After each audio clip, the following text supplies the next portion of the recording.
Hi every wise reader. Welcome to the next video from Read Wiser, a YouTube channel dedicated to helping you improve yourself through books. Join us as we explore the profound insights of Atomic Habits by the renowned James Clear.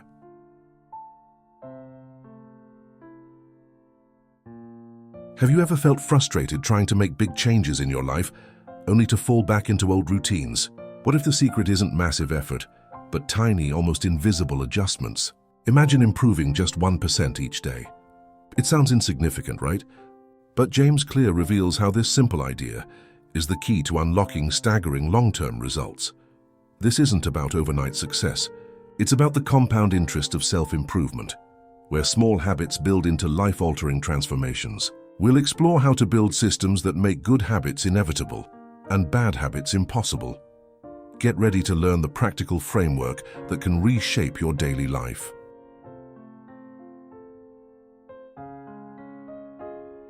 Atomic Habits argues that significant, lasting improvement comes from the compound effect of tiny, consistent daily actions, atomic habits, rather than grand, infrequent changes. The core idea is simple: focus on getting 1% better every day.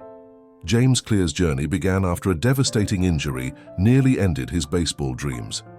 His recovery wasn't marked by a single heroic effort, but by rebuilding his life through small, manageable habits, improving sleep, tidiness, study routines, and strength training.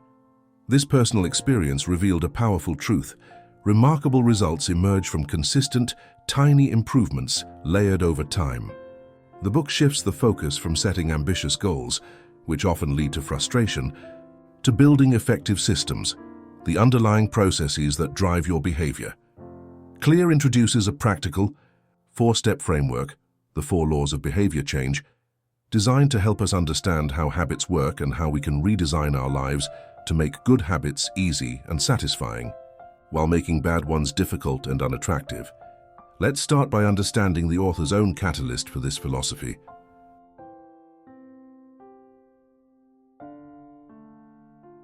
James Clear's path to understanding habits wasn't purely academic. It was forged in the crucible of personal adversity. A severe head injury from a baseball bat accident in high school left him in a medically induced coma, facing a long and uncertain recovery. This wasn't a quick bounce-back story. Months of rehabilitation followed, relearning basic motor patterns, battling double vision, and facing setbacks like being cut from the varsity team he'd worked so hard to rejoin. It felt like his dream was slipping away. However, college marked a turning point. And instead of focusing on distant goals like becoming a star player, Clear concentrated on building small fundamental habits he could control. Going to bed early, keeping his room neat, establishing consistent study habits, and lifting weights regularly. These seemingly minor actions created a sense of control and built confidence. Over time, these atomic habits compounded. His grades improved, his physical strength increased, and his performance on the baseball field transformed, culminating in academic and athletic honors. Clear learned firsthand that tiny, consistent efforts sustained over years were the real drivers of success and potential. It wasn't about one defining moment, but the accumulation of small wins. This experience laid the groundwork for the core principles explored in Atomic Habits.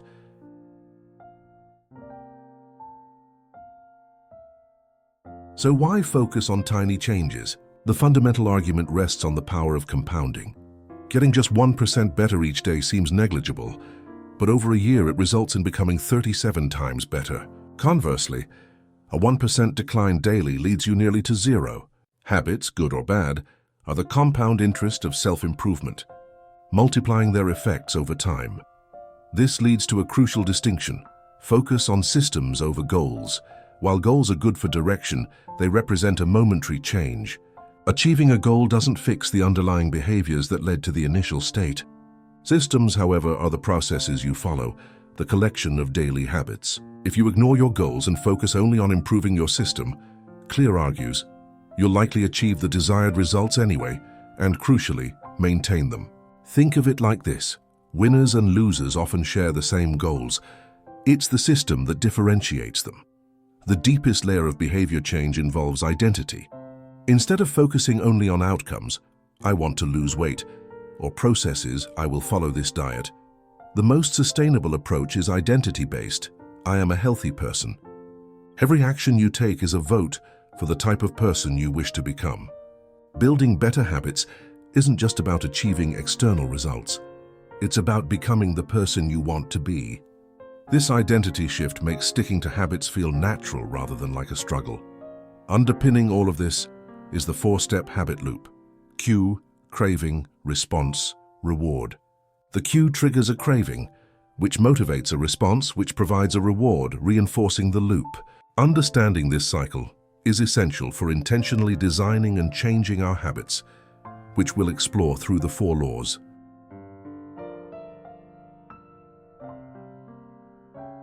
The first step in deliberately shaping our habits is managing the trigger, the cue. The first law states, make it obvious.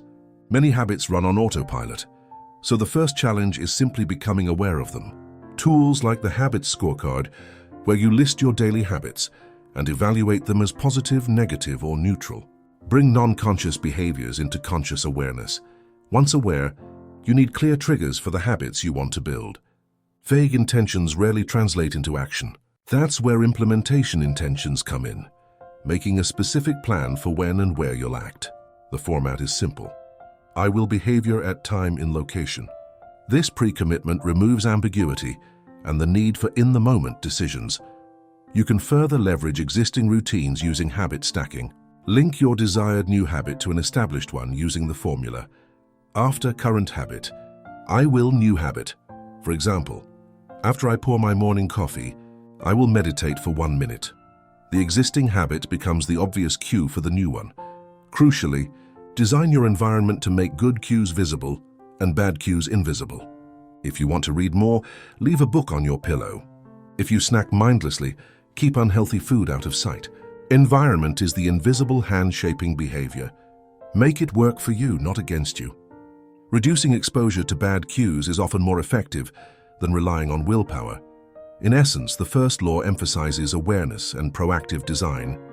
By making the cues for good habits impossible to miss and hiding cues for bad ones, you lay the foundation for effortless action. But how do you sustain the motivation to act on those cues?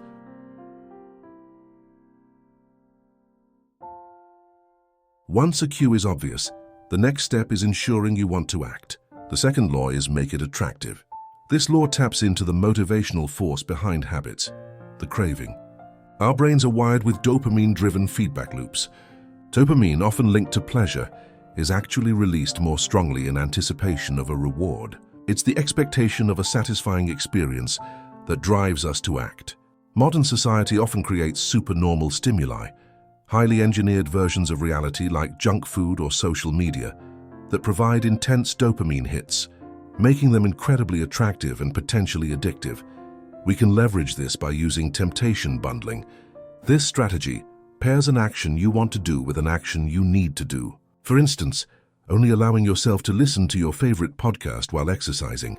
This links the necessary habit with an enjoyable experience, making it more appealing. Humans are social creatures, heavily influenced by the norms around us. We imitate the habits of the close, family and friends, the many, our culture or tribe, and the powerful, those we admire.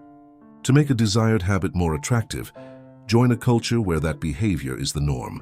If you want to exercise, surround yourself with fit people. Belonging to a tribe reinforces your identity and sustains motivation. Finally, you can reframe your mindset. Cravings often stem from deeper underlying motives: the desire for comfort, acceptance, stress relief. You can make difficult habits more attractive by consciously associating them with positive feelings and focusing on their benefits instead of their drawbacks. Change "I have to save money" sacrifice to "I get to build future freedom." Create motivation rituals by doing something enjoyable immediately before a tough habit to build a positive association. Making a habit attractive increases the desire to perform it. By linking habits to rewards, positive social groups, and beneficial mindsets, we fuel the motivation needed for consistency. Now that the habit is obvious and attractive, how do we ensure we actually follow through?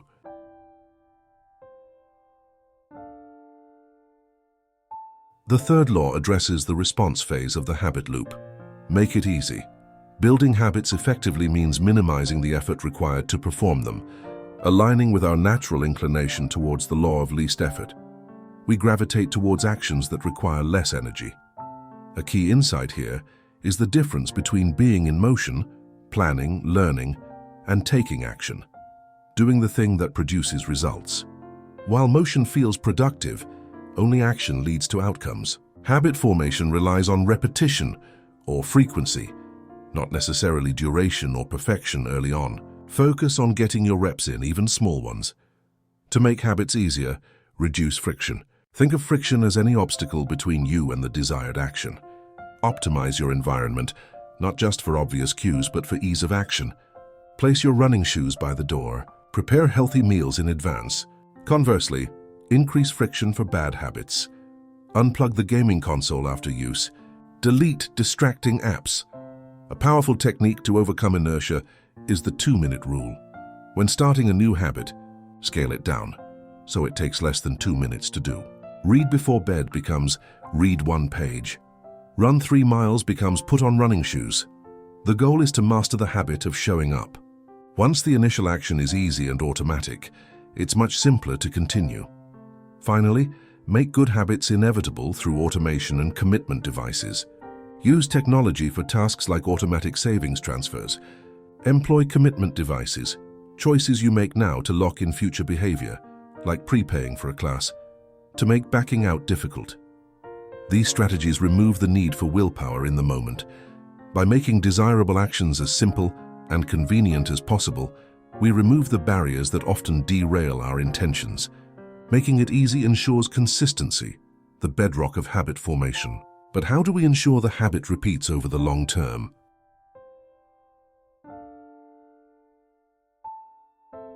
The final law closes the habit loop, ensuring repetition make it satisfying. The cardinal rule of behavior change is that what is immediately rewarded gets repeated, and what is immediately punished gets avoided. Our brains evolved to prioritize immediate consequences. This presents a challenge because good habits often have delayed rewards, like exercising for future health, while bad habits offer immediate pleasure but delayed costs, like smoking. To make good habits stick, especially in the beginning, we need to inject immediate satisfaction. Find ways to give yourself an immediate reward upon completing the habit. This could be something small, like enjoying the fresh smell after cleaning, or a more deliberate reinforcement. Habit tracking is a powerful tool for immediate satisfaction. Marking an X on a calendar, moving a paperclip, or seeing a progress bar fill up provides visual evidence of success, reinforcing the behavior. The mantra, "Don't break the chain," leverages this. Tracking makes the effort feel worthwhile right away. Life happens and consistency isn't always perfect. The key is to never miss twice. Missing 1 day is an accident. Missing 2 starts a new, undesirable pattern. Get back on track immediately, even if your effort is minimal. Showing up, even imperfectly, reinforces your identity and prevents compounding losses. To break bad habits, invert the law, make it unsatisfying. Add an immediate cost or consequence. This is where accountability partners and habit contracts shine. By making your commitment public and defining a penalty for failure, often financial or social embarrassment, you introduce an immediate pain point that makes sticking to the bad habit less appealing. Ultimately, a habit must feel successful and satisfying to endure. Immediate reinforcement helps bridge the gap until the intrinsic long-term rewards become apparent and the habit becomes part of your identity. So we've built the habit, but how do we reach the next level?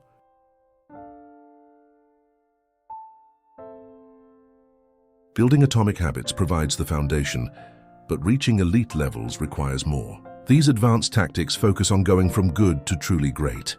First, align your habits with your nature. While hard work is essential, maximizing success involves choosing fields and habits that suit your genetic predispositions and personality. Play games where the odds are in your favor. Work hard on things that come relatively easily to you. Genes don't dictate your destiny, but they clarify where your efforts are best spent. Maintain motivation by embracing the Goldilocks rule. Humans thrive when working on tasks of just manageable difficulty, slightly beyond their current abilities, but not overwhelmingly hard. This optimal zone prevents boredom too easy and discouragement too hard, keeping you engaged and potentially leading to a flow state.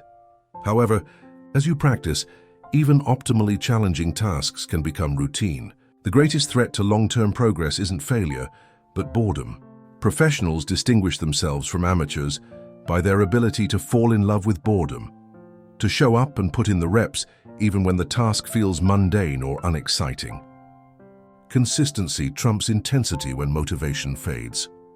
Mastery requires combining automated habits with deliberate practice. Habits make the fundamentals effortless, freeing up mental space.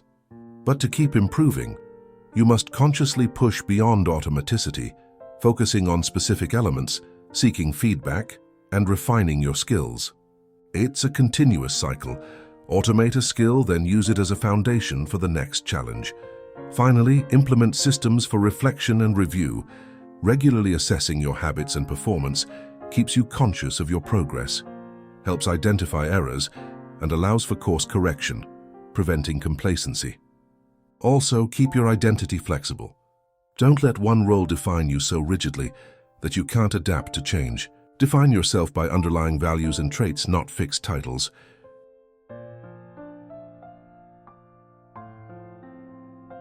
So, what's the ultimate secret to results that last? As Atomic Habits concludes, it's not a single breakthrough or a final destination. Lasting success comes from the relentless compounding of tiny improvements, the atomic habits, integrated into effective systems. Like the Sorites paradox, where single grains of sand eventually form a heap, individual small habits might seem insignificant alone, but collectively, they shift the scales of life in your favor. It's about building momentum until the system works for you. The 4 laws, make it obvious, attractive, easy, and satisfying, are not a one-time fix but a continuous toolkit. They provide a framework to constantly analyze your behavior, identify bottlenecks, and find the next 1% improvement. Push good habits towards being obvious, attractive, easy, and satisfying. Push bad habits towards being invisible, unattractive, difficult, and unsatisfying. The journey is an endless process of refinement. The remarkable power lies not in any single action, but in the commitment to never stop making improvements. Whether in health, work, learning, or relationships, it's the refusal to stop, the dedication to the process that builds extraordinary outcomes. Small habits don't just add up, they compound. That's the power of Atomic Habits. Tiny changes, remarkable results.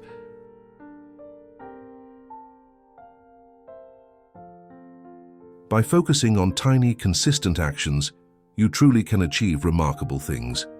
What's one atomic habit you're inspired to start or improve after hearing this summary? And which of the 4 laws do you think will be most helpful for you? Let us know your thoughts in the comments below. If you found this summary valuable, please give it a thumbs up, subscribe to Read Wiser for more insights from great books, and share it with someone who might benefit. Thanks for watching.